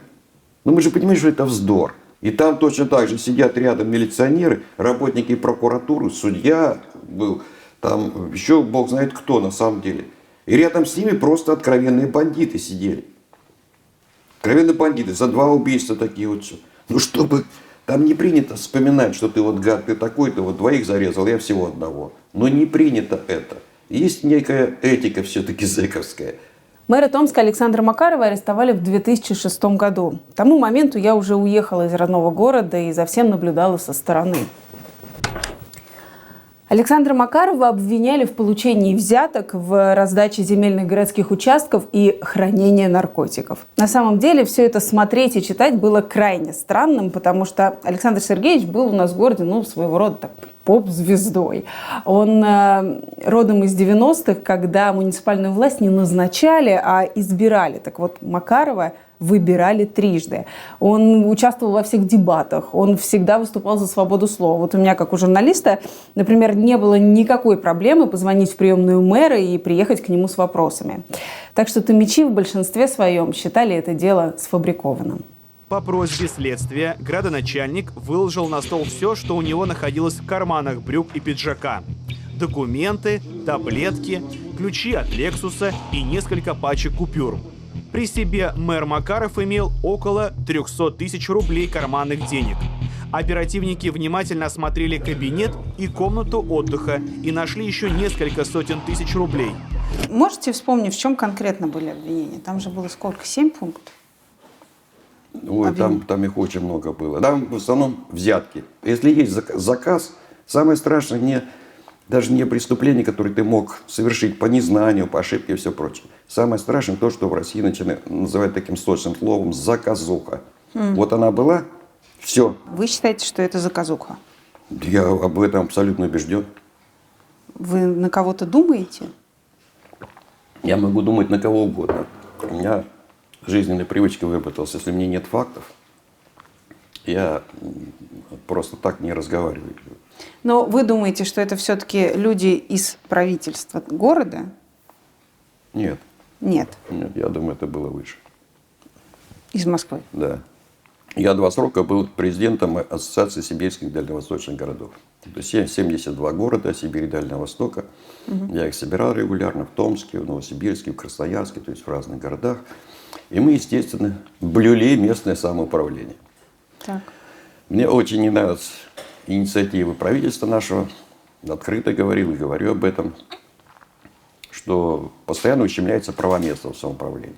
И мне, по крайней мере, люди знающие сказали, что вот там спецслужбы донесли, что вот мутит воду, что, значит, против президентской инициативы, и в таком духе. Совесть – это то, чем никогда не пользовался Макаров. Так категорично гособвинитель сочла возможным характеризовать человека, который трижды избирался в мэры и 10 лет руководил городом. Хотя основания для столь жестких суждений не для всех очевидны. Как бы то ни было, 3 ноября суд присяжных признал Александра Макарова виновным по 7 эпизодам из 9 и по 5 эпизодам, не заслуживающим снисхождения. 12 человек разного возраста, пола, характера, социального положения голосовали по всем пунктам единогласно. А как-то повлияло то, что вы еще во время своего правления городом всем рассказали, что вас принуждали вступить в Единую Россию? А я откуда знаю, повлияло или нет? Ну, ни для кого не секрет. Я всегда говорил. И не меня, что значит меня принуждали? Принуждали всех. Если чиновников вызывали на ковер и говорили, значит, так, во сколько тут 12, завтра 12 заявлений на вступление в Единую Россию, вперед из песни. И все дела. А иначе, а куда было нам с крестом деваться? Ну куда нам деваться? Я вот приеду завтра в Москву за своими же деньгами, которые мы заплатили, как бюджет, за налогами. И мне скажут, так, сколько там тебе надо? Ага, 3 миллиарда. Ну, условно говоря, на строительство школы, да? Сколько у тебя процентов там Единая Россия? 38%. И ты еще приехал. Все, гуляй. А что это за мэр и губернатор, которые ничего не могут сделать? Это же чистой воды шантаж. Вот убийца, да, серийный, он опасен. И он, наверное, отбирает пермит. Какая социальная опасность может исходить от меня или от Минпала? Давайте вернемся. И, по сути дела, нас обрекают последние годы жизни, а может быть, и не знаю, привести не среди детей и внуков, а в тюрьме. То есть ясно, что это де-факто, де-юре это может звучать как угодно, но де-факто это пожизненное заключение. Вы мне расскажите, пожалуйста, распорядок дня и как это вообще, вот опишите мне. Я плохо знаю его, потому что я его не соблюдаю, правда, честное слово. Значит, утром подъем, если мне память не изменяет, 6:30. Потом совершенно идиотское действие, в котором я ни разу не участвовал. Вы сказали, вы меня можете расстрелять перед строем, я участвовать не буду. Это зарядка. 30 градусов мороза, взрослые мужики в этих телогреечках, жидких штанишках и в ботинках выходят на плац, темно еще, ночь, зима. И их заставляют под бодрую музыку делать зарядку. Но это издевательство, и это в каждой российской колонии так. Какого хрена вообще в это влазить? Это же детский сад вам, что ли? Меня тоже это возмущает. И все молчат, главное. Как будто так и надо. Ну, я находился в категории тех людей, которые отрицают распорядки. То есть мы не признаем вообще ничего там. То есть у мужиков в зоне, которые там работяги, да, они там в 6 утра встали, заправили постель, умылись, пошли в столовую на завтрак, после завтрака там на рабочее место. То есть проверка там, вот, обед в 12 там, у кого там как. А у нас что, пришли в 6 утра, забрали матрас, пристегнули кровать к стенке, и все, вот ты целый день на ногах, то есть не прилечь ничего, то есть ложишься спать, они заходят, бьют тебя палками, то есть, ну, вечером за матрасом идешь, тоже начинает лупить, короче, то есть, ну, вот так вот. То есть вот ты встал, целый день ты что, должен стоять в своей одиночке? Нет, ну, можно ходить, сидеть на лавке, но спать нельзя. Ты читал, что ты делал? Писал? Ну, гулял, отжимался, блядь, что там, читал, стенки долбил, курки делал, ну, всякой хуйни, там, что в камере, что там, пол отрывал, там, блядь, стену пробивал, там, в соседнюю камеру дырку делал. Но читать не любят, да, особенно? Ну, почему сейчас в основном, ну, когда телефона нету, ты что, читаешь? Что ты читал? Дюмо, я в основном такие. Александр Дюма? Да. Мушкетеров? Да и Мушкетеров, и пером и шпагой, там, слово, дело, вот это мне нравился, этот Пикуль там. А Солженицына или Шаламова? Ну, пытался читать, но что-то Солженицын там тоже какую-то хуйню несет про этот ГУЛАГ, там больше политики, там что-то он там много умничает. Я такие вещи не как-то это. Мне вот кайф такие там, Дюму почитать этого авантюриста. У зэков есть теория заговора, она не лишена смысла в том, что, конечно, охранникам и вообще всем невыгодно, чтобы зэки были умные. Потому что, конечно, чем больше ты читаешь, а там же времени много, и там можно прям реально много книг прочитать. В любом случае, ты пока читаешь, ты умнеешь. Какие книги в библиотеке местной? Ну, вот в Орловской был какой-то аддок совсем. Там вроде как была такая история, что была хорошая библиотека большая, и она сгорела. Ту, которую сделали снова, ее начали формировать из типа ненужных библиотечных фондов районных каких-то библиотек. Ну, естественно, там было 80% книг, это про войну, про... Ну, типа такие советские книги про войну, про покорение Целины, про Крайний Север и типа 18 экземпляров книги «Цемент», сборник всех этих трудов Ленина, ну, вот такие типа штуки. Что-то произошло, какая-то конфликтная ситуация. Они идут, делают обыск. Причем уже обыск можно по-разному производить, они фактически просто разрушают. Все там полки ломают, тумбочки ломают, вещи выкидывают, топчут их, не знаю, посыпают это все стиральным порошком.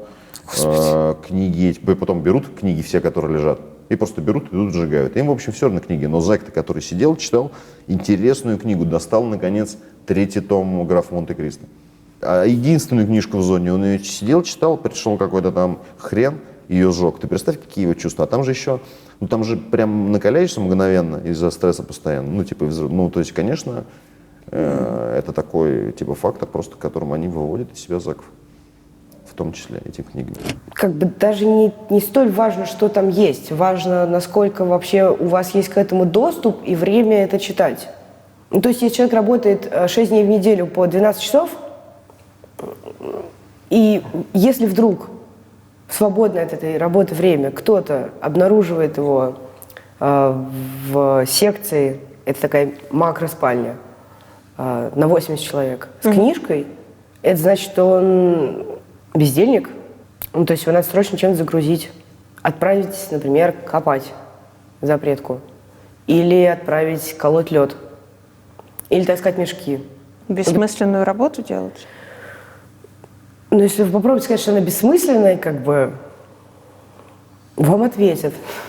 Мне писал письма один человек каждые примерно 2 недели. Это были супер большие письма по 40 страниц. Не его текста, он выбирал из социальных сетей, новостей, интернет, СМИ, выдержки из главных событий, которые происходят, помещал их все в письма и отправлял.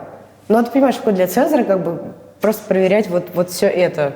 Учитывая, что кроме такого письма приходит еще вот столько, они расстраивались. Как-то раз меня вызвали уже под вечер к цензору и сказали, что вот в этих письмах содержатся призывы к свержению конституционного строя России. Меня проводили за угол административной части, надзорной части, где ждали серьезными лицами несколько сотрудников во главе с начальником оперотдела, сообщая мне, что сейчас эти письма будут уничтожены. Вот. Они все стояли вокруг такого железного ведра, поместили туда эти письма и сказали, сейчас мы их будем сжечь. А потом у них стала не загораться зажигалка. И, дул ветер. И нужно было строить свою вечернюю проверку, и они должны были отложить эту процедуру. Они постарались как-то максимально серьезно сказать, что мы все равно уничтожим эти письма. Вот единственное, что ты не знаешь, и что, наверное, было бы интересно узнать, запрещены карты. Запрещены любые карты. Поэтому даже учебник географии для 8 класса запрещен. Не игральные карты? Нет, карта, географическая карта, любая. Почему? Что, ты можешь сбежать? Именно. Серьезно? Ты же начинаешь логику усваивать. Да. То есть огромное количество людей в зоне, у них нет даже среднего образования. И вот я не представляю себе, как может любой учитель дать урок географии без карты. Но это реальность российской тюрьмы. То есть, если ты по малолетке попал, тебя учат географии без карт? Карта запрещен предмет. Борис. Я. Иванов. Я. Какие болезни вам подарила тюрьма? Да много. Я, во-первых, не беременею уже много лет. Это сырость, это почечка, это придатки, это много чего, да. Это нервные все заболевания. Диабет это, конечно, нервные. Это такой спровоцированные нервные, да, стрессами. Стресса было, чересчур много. Легкие и желудки, и все это наше. Как обстоят дела с медиками? Насколько тебе оказывают медицинскую помощь? Да плохо обстоят дела с медиками. Но у них лекарств почти что никогда нет. Лекарства тоже воруются? Или... Конечно. Там болеешь, что-нибудь сбить температуру, редко можно достать. Я уже не говорю о стоматологической помощи. У Нарышкина была такая Федоровна, черная вдова, и она... ее реально боялись зэки все. Каждый человек, который ходил к ней на удаление зуба, у него был потом флюс или какая-нибудь адская какая-то там инфекция, он мучился, температурил прям. Черная вдова, потому что она 4 мужей похоронила. В Нижегородской колонии была девочка, она уже умерла. Но вот когда она начала умирать, и мы все это видели, и никто ничего не мог сделать. А это все из-за того, что перебои с терапией. И те, у кого ВИЧ, они должны получать терапию. И если они не получают эту терапию, иммунитет падает. И это то, что с ней произошло. Она просто начала, умирать. Она желтела, она еле ходила. И она просила помощи. Вот эти инсулинчики, которые ходят постоянно, делают эти инъекции, им шприцы не дают. Они приходят в эту медчасть и колят. Но чтобы их внутрь не заводить, когда холодно, они просто такое окошко, они руку просовывают туда, и колят. И вот чуваку кололи, неделю кололи, а один был ВИЧевой, а другой не ВИЧевой. И вот им перепутали шприцами, и неделю их кололи чужими шприцами многоразовыми. Не знаю, чем закончилась эта история. А наркотики в тюрьме легко достать? Да. Проще, чем на воле? Не проще, но можно. Носят за деньги. Кто носит? Сотрудники. Ты можешь подойти к своему надзирателю и сказать «дай»? Не то, что дай. Там определенное время с ним работаешь, как-то с ним входишь в какие-то доверительные отношения, а потом за деньги уносят наркотики, телефоны. Сколько стоит?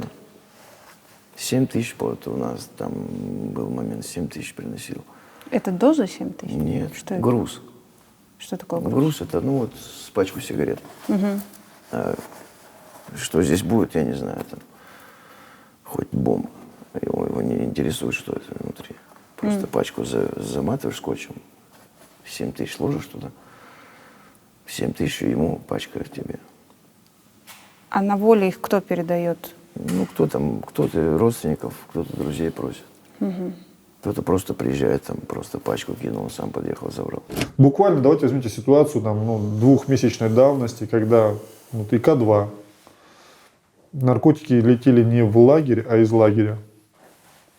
Покупались оттуда? Да.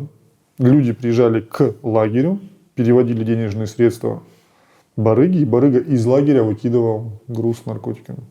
Естественно, мне известно, что люди, которые, скажем так, представляют криминальный мир в колонии, оказывали сопротивление этому, но им мешали сотрудники администрации. Как они попадают, эти наркотики, как вам кажется, откуда? Если потребление ежедневное там, больше 150 грамм героина в лагерь, даже, понимаете, проблема не занести. У меня был и ноутбук, и там планшеты были, и телефоны всегда были. Причем где бы я ни находился. И в Буре у меня был телефон, там, и в Сусе, и везде. Проблема в другом. То, что сами же сотрудники покрывают действия торговли наркотиками в лагере. С наркотиками ловили, но не заключенных. Там сидели, например, несколько человек, это работники ФСИНа. Да. Вот они за переноску наркотиков. Но там не принято уточнять, каких наркотиков, чего. Вот так, чего. Вот так, Александр Сергеевич, попался, мол. Опера, там, начальники колонии, они сами носят, чтобы человек, который употребляет его, им проще управлять. То есть, это образно приведу.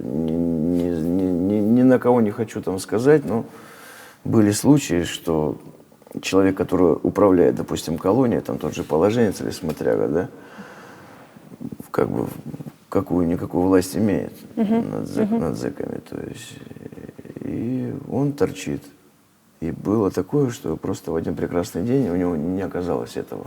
Начальник ему сказал: сейчас либо едешь сидеть и сдохнешь у меня от ломок там в камере, в изоляторе, либо сейчас вот так вот делаем. То есть были такие случаи, что положение шел и зону переобувал, или там она заправлялась у него каким-то образом сразу. То есть есть мусора, да, спецом пичкают, сами носят, там это мутят, чтобы лишь бы кололись. А ты употребляешь? Нет, сейчас нет. Последний раз я употреблял в 16-м году. Вот, в тюрьме? Внутривенно, в тюрьме, да.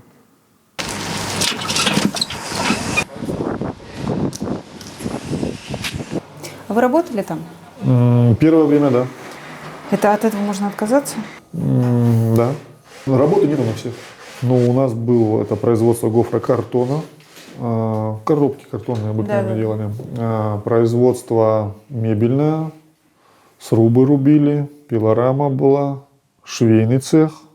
И оборонка. Вот где я работал. На оборонке. Я первые, по-моему, 2 или 3 месяца там отработал.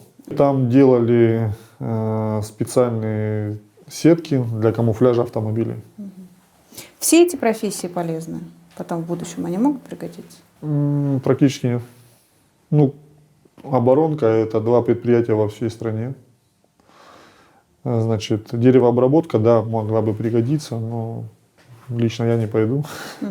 Шить тоже смешно. Какая зарплата в колонии?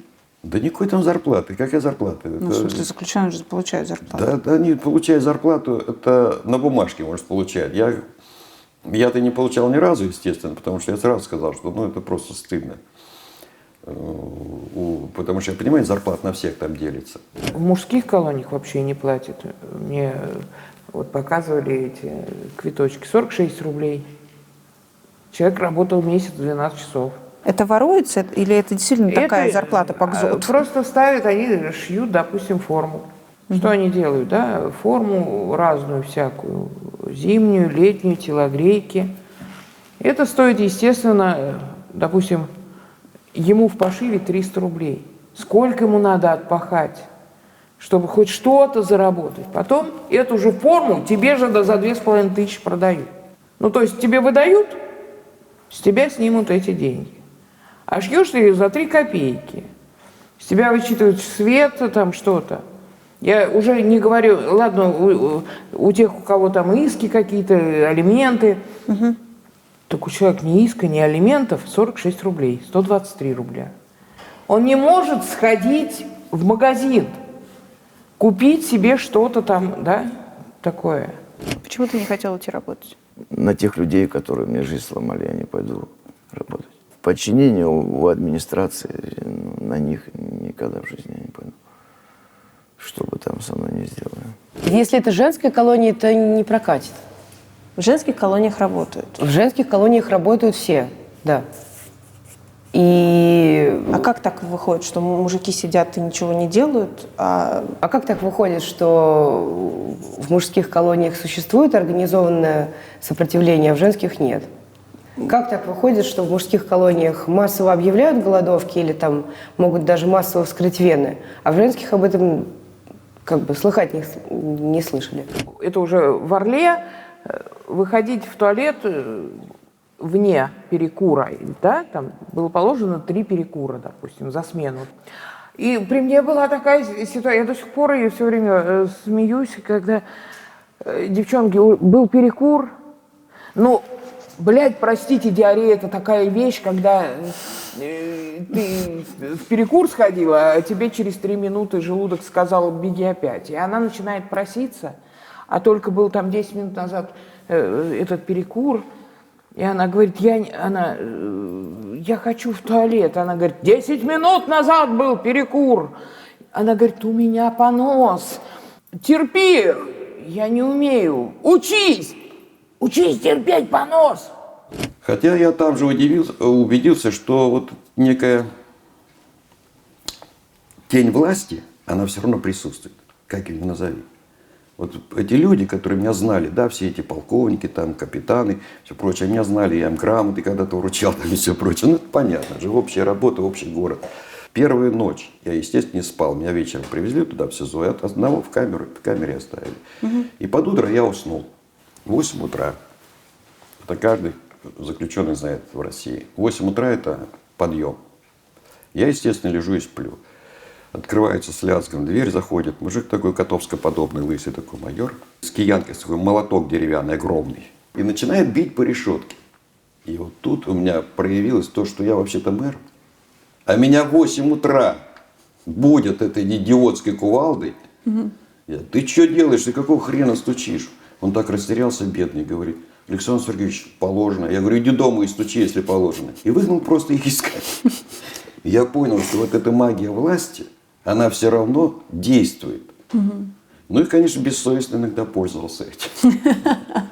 Правильно ли я могу понять? Раньше все-таки зоны делились на черные и красные. Черные — это когда всем руководят воры в законе, и, собственно, там воровской закон. Да. А красные — это когда ты подчиняешься... Активисты, да, мусора где, да. А сейчас они розовые. Серьезно? Сейчас нет понятия черное, там красное. Все розовое. Меньше стало воров в законе? Они изолированы, понимаешь? До них не дотянуться. То есть, если есть возможность до них кому-то позвонить, но единицы, кто может позвонить, сказать, батя, вот тут такая вот хуйня происходит. Их убивают. Вот последний вот был, убили, это как его, в Перми. То есть, хуй знает, задушили, не задушили, никто не знает. Сказали, повесился. Ну, хуй знает. Ну, мне кажется, убили его просто. Задушили. Отравляют, киллеров засылают. Те, кто колятся из воров, метадон посылают. ФСБшники приедут, кого-нибудь там фаланут, на там угостишь. Что вору принес, он сидит в камере, конечно, он уколется. Все, там метадон дал, там полчаса человека нету. Я знаю систему тюремную, очень хорошо ее знаю.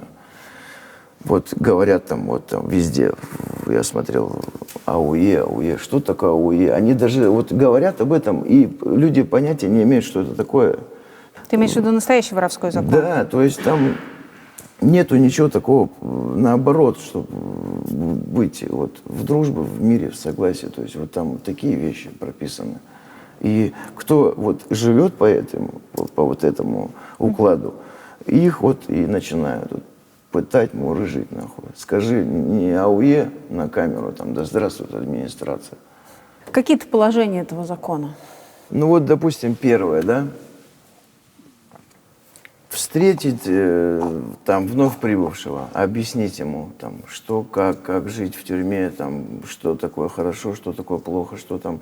Нельзя пьяными рассуждать, какие-то рамсы разводить. Нельзя выслушивать только одну сторону. Выслушивать две стороны. Не беспредельничать, то есть, чтобы там никого не наказывать хуем. Там. С мусорами по беспонтовым каким-то ситуациям не рамсить, не провоцировать их там. То есть быть друг другу добродушными. В мужских колониях существует как бы иерархия. В женских колониях нет никакой иерархии. И самое блатное положение получают те, кто лучше всех работает на администрацию, кто лучше всех стучит, кто лучше всех подставляет других. А подставить можно достаточно серьезно, в том числе и на следующее уголовное дело. То есть это не просто там пойти и донести, что кто-то не убрал за собой таз из раковины.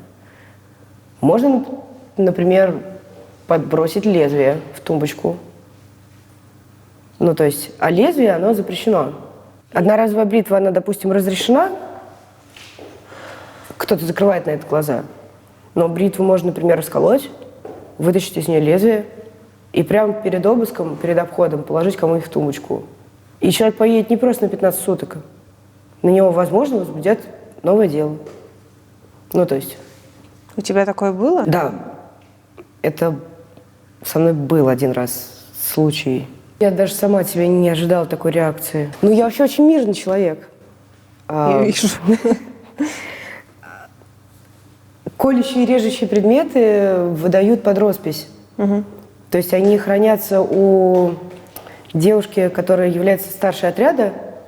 И если, допустим, вам нужен нож, чтобы порезать салат, или вам нужны ножницы, чтобы, отрезать нитку, если вы что-то зашиваете. Вы берете этот самый нож, ставите время, когда вы его взяли, и ставите время, когда вы его сдали, и расписываетесь 2 раза.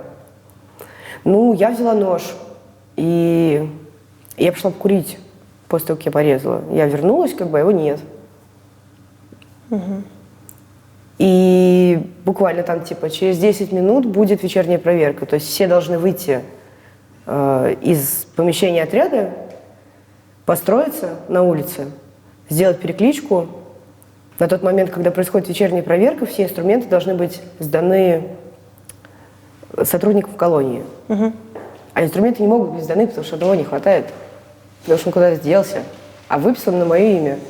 2 человека, ответственные за эти ножи, и старшие по отряду, достаточно крупные девчонки, просто в крокодильих слезах говорят, что все плохо, нам сейчас дадут сутки, все, наше условно-досрочное, оно накрылось.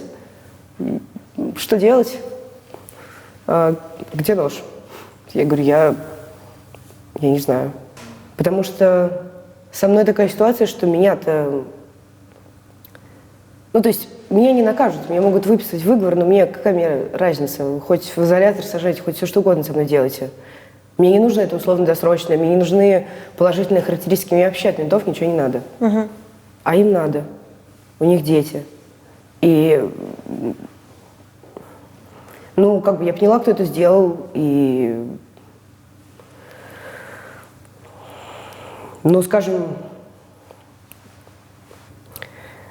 я достаточно настойчиво попросила вернуть. Потому что меня держало несколько человек. И ситуация, она... Ты полезла в драку? Что-то вроде этого. Она отдала нож? Дала, да.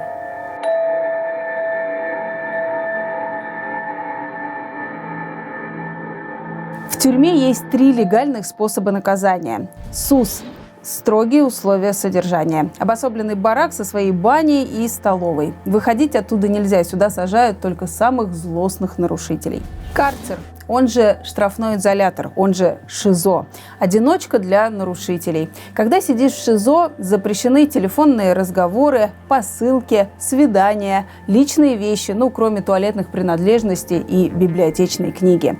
В ШИЗО сажают на 15 суток.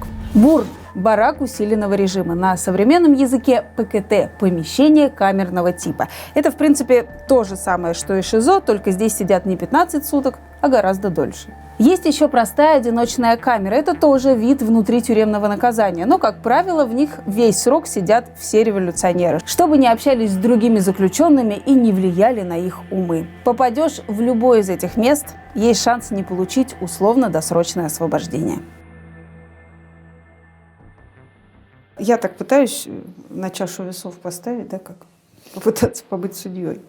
Если бы никто из осужденных не нарушал правила порядка, было бы проще? Может быть, как бы это вот люди действительно нарываются и плохо себя ведут, а потом говорят, а вы плохие, вы...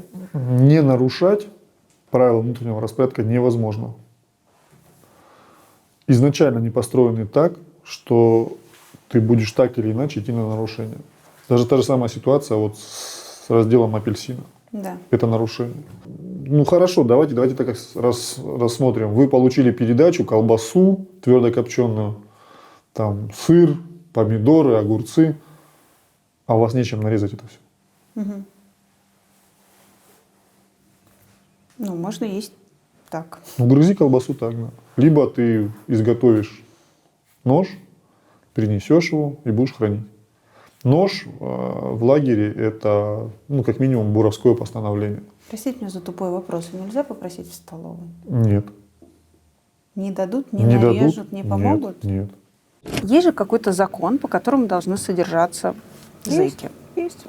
Самый главный документ для сотрудников и осужденных в тюрьме, по которому строится жизнь, называется ПВР, правила внутреннего распорядка. Так вот, это секретный документ. Осужденный не может его прочитать. Да? Он не знает, что... Как на самом деле? Как на самом деле, да, ПВР. Мы сколько раз пытались передать тому же Вахапову в тюрьму новый ПВР, там с изменения выходит, все. Это такой скандал. Это такой секретный документ, который пытаются передать правозащитники. Правила внутреннего распорядка. Но в СИЗО и в бараках висят выдержки из ПВР, что обязаны делают заключенные. Угу. Ну, там не написано, на что не имеют права, и не написано, что обязаны делать сотрудники колонии. Поэтому вот это то самое права и обязанности других.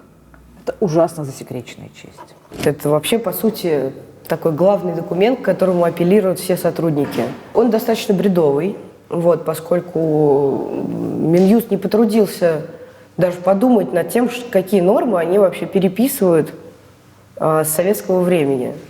То есть это ребята, которые запрещают электрочайник как опасный предмет, но разрешают кипятильник, которым вообще в 90-е годы переубивали целый километр людей. Там много всяких веселых штук, да, там на уровне какой пуговицы нужно перешивать какую-то бирку.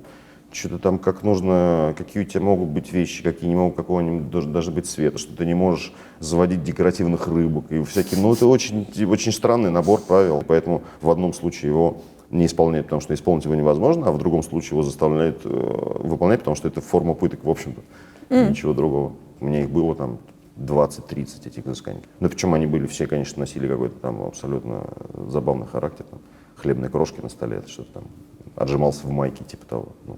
Ты должен все время ходить, например, в робе. Да. Причем, если ты читаешь правила, как читаешь, ты должен спать в робе, ты должен ходить в туалет в робе, ты должен мыться в робе. Ты не можешь ее вообще снимать в течение дня. А там же везде камеры висят, и вот они фиксируют, что вот я там ходил, там, ну что-то я отжимаюсь, там, ну что-то занимаюсь спортом, отжимаюсь, вот я в майке отжимаюсь, нарушение формы одежды. Но это не все так просто, потому что это же закон, и там куча лазеек, что форма должна быть опрятной. И я вот пытаясь выполнить пункт по поводу опрятности формы, снял ее, чтобы сделал зарядку по расписанию. И вот здесь. Я, кстати, отсудил 50 тысяч в колонии Нарышкина именно за то, что они не выполняли правила, и они не могли, ну, то есть они физически не могли меня там выводить в определенные промежутки времени, в какие-то там помещения. Но обязаны были по правилам. И я вот там с ним, год мы, по-моему, судились, 50 тысяч рублей. Как ты это доказывал? Очень основательно. У меня есть суперюрист, который ко мне провел все 3,5 года в поездках в Орел, там раз в несколько недель он ездил.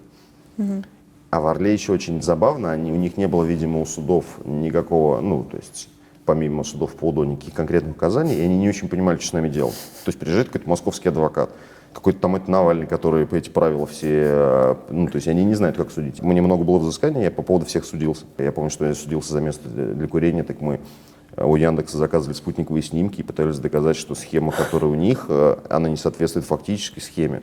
Заставляли их нанести какие-то разметки. Ну, короче, веселились как могли, ну, то есть, чтобы, типа, убить время. Тебя разозлили так, что ты сказал, что я буду судиться за каждое взыскание? Да. Они, ну, типа, я приехал, они мне сразу выписали взыскание, и, ну, таким образом я не мог сразу там на УДО подавать, не мог никаким раньше. Я говорю, ну, я буду с вами судиться, окей. Скажи мне, первый раз, вот когда ты решилась на какой-то протест или пойти и написать жалобу или что-то? Первый раз произошел в карантине московского СИЗО. Сразу же практически. Пришла правозащитная комиссия, с нами была женщина, то есть нас было 3 человека в карантине, и у нее при обыске отобрали очки. Она вообще ничего не видела. И еще там было очень холодно, то есть там не топили и не выдавали никаких одеял, и щели в этот мне особенно запомнилось. Есть же такая у нас традиция заклеивать окна, да? Вот. А там окна не были заклеены. Там та щель, которая между рамой и стеной, все эти щели в маленьких хлебных шариках. То есть те пайки, которые выдавали, они разбирали на микрохлебные шарики и затыкали ими. Их было тысячи хлебных шариков. Вот. Я просто показала правозащитникам на это. И я просто попросила, на самом деле, единственная моя просьба была просто отдать этой женщине очки, и все. В теории сотрудники, они вообще ждут, что вы просто будете молчать. Ты не послушалась и не подчинилась, и ну все. Это не та линия поведения, как бы, которая здесь приветствуется. А почему никто не жалуется, кроме тебя? Потому что боятся. А ты почему тебе не прилетит, что ли? А понимаешь, у них не было никакого же указания, типа, пытать меня и так далее. Ну, потому что если бы у них было бы какое-то указание, меня просто пытали. Ну, и, типа, тебя спасал статус селебрити. Ну, типа, да, статус селебрити. То есть они приехал какой-то Навальный. Чего его сюда прислали, никто не знает. Смотрят на меня какие-то журналисты, приезжают какие-то запросы. Ну, то есть они очень сильно их эта ситуация опечалила, потому что самое главное, чего боятся любая колония, это какой-то публичности, огласки и вообще, что кто-то что-то узнает о внутренней кухне. Особенно пугайтесь, если в вашей колонии появился политический. Начальник колонии, где сидел Дадин, сел. Начальник колонии, где сидела Толоконникова, сел. В ИК-1 Ярославском знаменитом все под арестом, просто целая группа граждан.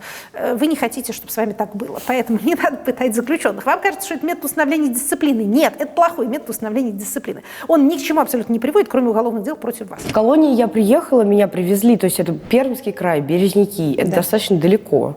Никого из Москвы туда не отправляли, в эту колонию. Я была просто такой вот, привет, я Маша. Они не знали, что со мной делать. На меня стали навешивать взыскания вот эти, выговоры, что я там не встала по подъему, что я перемещалась с бумагами по территории колонии. Хотя, это не запрещено. Последнее взыскание они мне сделали за то, что я вообще цитировала Конституцию на дисциплинарной комиссии. Реально. Это я, оказывается, пререкалась. Ну, и вот так мы пошли в суд оспаривать эти взыскания. Просто как сделать что-нибудь, что поставит этих сотрудников на место и объяснит им, что вообще существует закон. И если они постоянно напоминают про этот закон, они должны как бы тоже ему следовать чуть-чуть. Но выигрыш в этом суде, он повлек такие последствия, которых, даже мы сами не ожидали. Начались проверки из Москвы. Выяснилось, что у них реально все не в порядке. И они начали переделывать эти бараки, они начали чуть-чуть повышать зарплаты. Это просто такая ситуация, в которой человек, который думал, что он абсолютная власть, люди, которые систематически строят свою жизнь и деятельность на унижениях, многие из которых пытают людей, убивают людей, унижают, они вдруг оказываются в ситуации, когда в суде они должны что-то доказывать. Потому что бремя доказывания лежит на ответчике. А ответчик в этом случае сотрудник исправительной колонии. И вот, собственно, товарищ майор идет в суд, собирает бумажки, стоит перед судьей и доказывает. А ты, человек, на котором надета форма заключенного, наконец-то с него что-то спрашиваешь. И если, ну, то есть, как в нашем случае, судья достаточно справедливо верит твоим доказательствам, а не товарищу майора, у товарища майора что-то в голове меняется.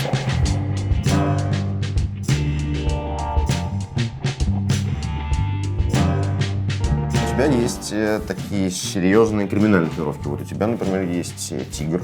Это криминальная татуировка? Да, его бьют на груди. Ты вообще в кафе никогда не ходишь? Мне проще пойти спиздить. Вот я каблуки вам отдам. Вот такие? Я сейчас тебя выебу. Я сейчас на тебя положу хуй. Я сейчас нахуй тут все в крови залет, еще ебанутая как-то, блядь. У меня начались срывы, какие-то серьезные проблемы с психикой. Иногда мне в голову приходят мысли о самоубийстве. Не надо думать.